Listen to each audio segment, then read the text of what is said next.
Greetings friends, it's me again, Wayman29, and this is another video on the series that I'm doing on the first book of Samuel. And for those of you who've been watching and listened to me drone on, this is another chance for you to go to sleep. But I really love this literature. It's great stuff. So if you can stay awake and maybe you can learn something.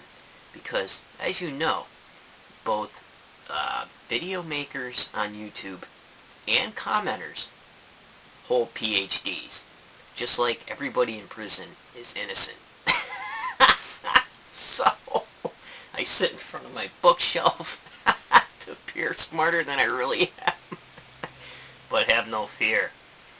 So last time we talked about the prayer of Hannah, and what I wanted to point out is in the LXX, in the Brenton's translation, English translation, at the end of verse 10, exalt the horn of his anointed. In the KJV, his anointed is translated as Christ. So you could check out Mashiach. It'd be Mashiach in Hebrew. It's Christos in Greek. So if you do a search on that and see where it ends up, all you Bible buffs who want to find Jesus in the Old Testament, there he is. So I just want to throw that in there because the Greek actually pronounces it that way. And yes, Christ, the name Christ is anointed, and it's from the Greek, and it's translated that way in Brenton's English translation. So now we get on to something interesting here. We get on to the comparison of Eli's two sons, and they're contrasted in the literature against the righteous Samuel. And here, verse 12 starts the story. Now this text is pretty much broken up because you have the section that's coming up from 12 to 17 on what the issues were with these sons and why the Creator condemned them to death. Already, these guys are scoundrels. They have Egyptian names, so they're gonna die. So, just like Pharaoh, whose heart was hardened, the same thing happens here in the literature. But what's interesting about this is this story from 12 to 17, this account, breaks up the continuation of the text about Samuel, 18 to 21. So, some scholars believe that the story of Samuel would continue, and then it would go on comparing him to the sons of Eli. So we're going to read that part about Samuel, and then we're going to see some issues that this is why, because of 12 to 17 seems to be out of place. This is why they believe that the Deutero editor may have inserted this, because he's a priest and he's seen that the corruption of rituals as being most grievous, and how the divine looks at that, and how rituals are supposed to be done the way they're supposed to, and how it's not supposed to be about the priest or taking advantage of people. It's about following the law. So here Samuel was engaged in the service of the Lord as an attendant, girded with a linen ephod, verse 18.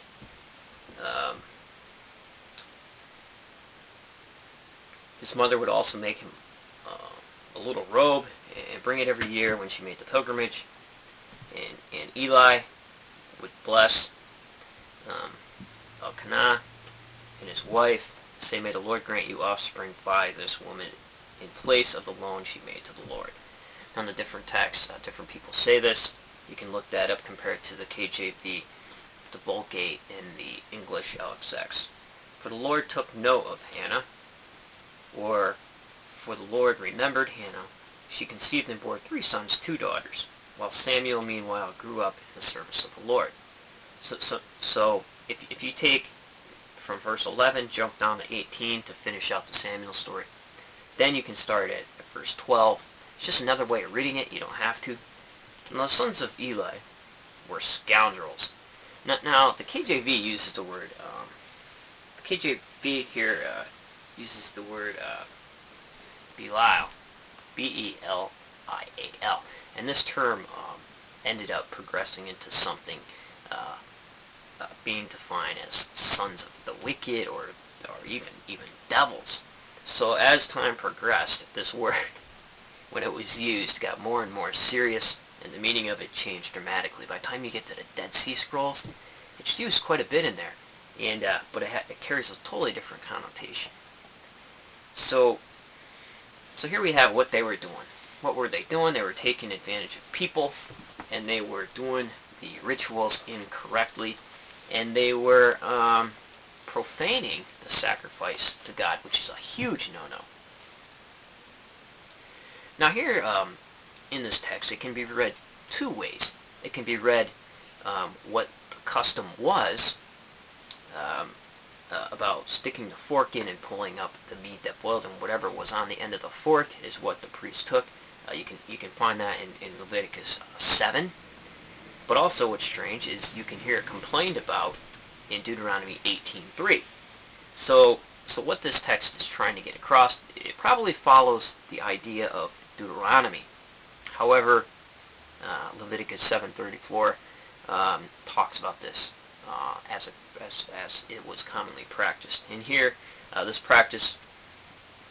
was the practice at Shiloh with the Israelites who came.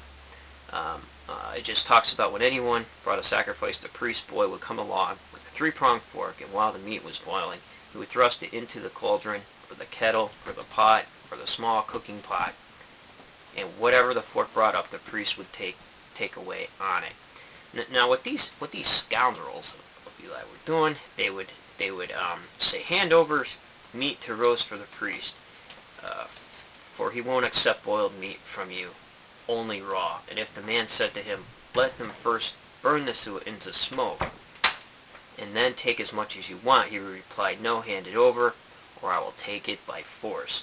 The sin of the young men against the Lord was very great, for the men treated the Lord's offerings impiously. So they're going to die. So here we have, Eli's very old. He yells at his sons, chapter 22. And another interesting thing here is, now Eli was very old, and he heard that his sons were doing. When he heard all that his sons were doing at Israel, and how they lay with the woman who performed tasks at the entrance of the tent meeting, he said to them, "Why do you do such things?" So this is interesting. Here we have a very old idea of the tent structure that moved with the people, and you'll find the divine a little upset that the people want a stationary, because he says, you want a stationary building when I dwell among you in a tent. This is a beautiful thing here. And I also was wondering about the women who perform tasks at the entrance of the tent. And what's interesting is this does not show up in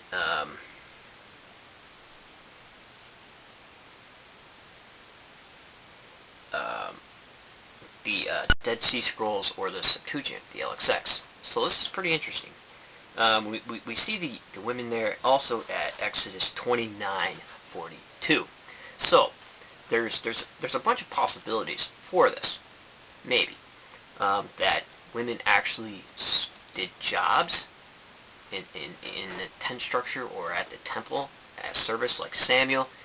We get a later story which pretty much copies Samuel in the apocryphal text of the book of Mary, how she's left at the temple and she serves there and she's dedicated to the temple like Samuel. And it's a pretty interesting read. You should take a look at that. It's the book of Mary. I think it's in chapters 1 and 2 where this thing is. So possibly women did serve and do jobs, or this could be women who prayed at the temple, women who came to give gifts to Moses at the temple, or to donate things to the temple structure or the divine as offerings and things like that. So it could go a bunch of different ways, but I just thought that was interesting. And but here, either way, the priests are taking advantage. Something that we see a lot of today, huh?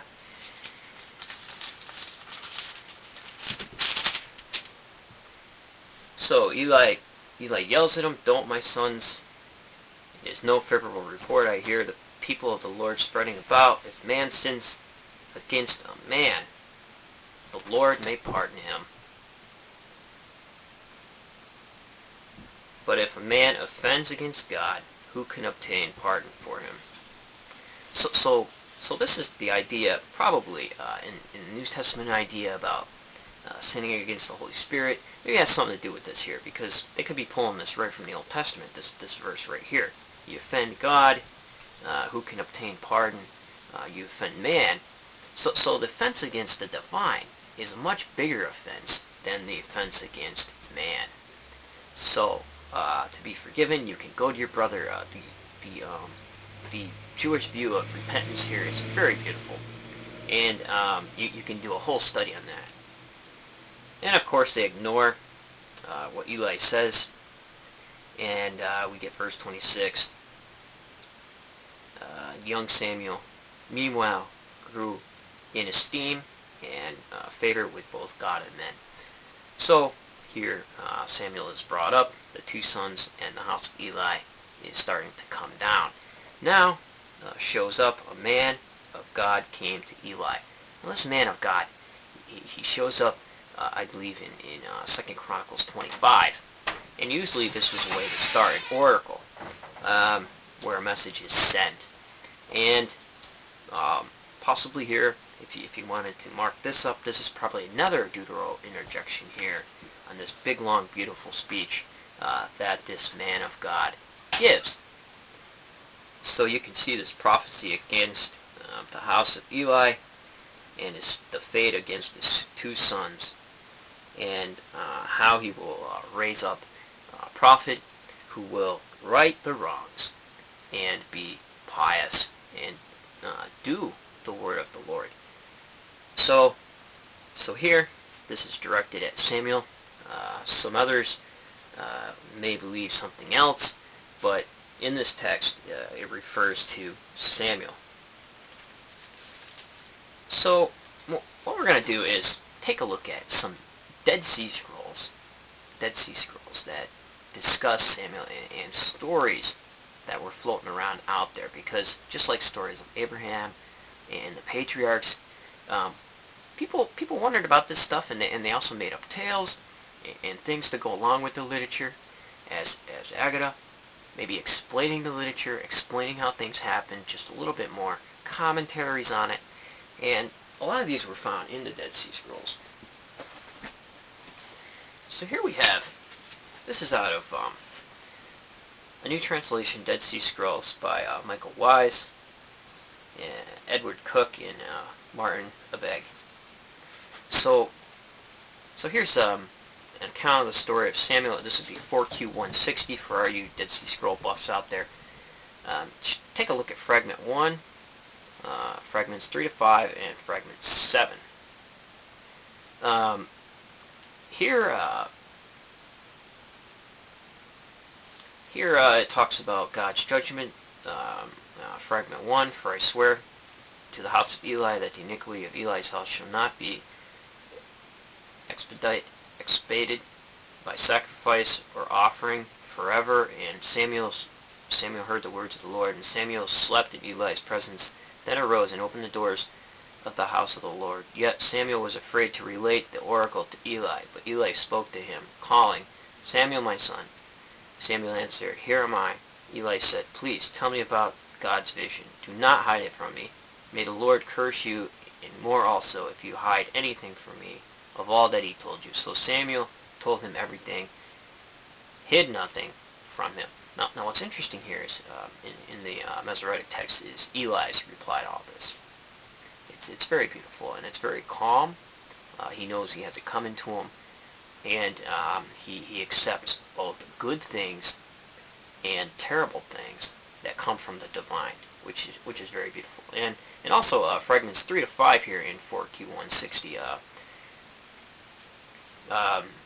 This prayer alludes to Psalms 40.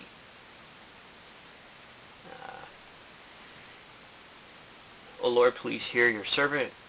I have never yet held back until this time, for, O my God, let them be gathered to your people. Be a help to them and raise them up from the pit of Tumult. Tumult. Deliver their fleet from the miry bog and establish for them a rock from old. Surely you are your praise above all other nations. Let your people find refuge in your house, and let your anointed sanctify themselves to you. In the very fury of those who hate your people shall your glory gain strength. So you can look at that, and then there's also Samuel rehearses the story of his life. That would be in fragment 7. So you can see all this great stuff happening.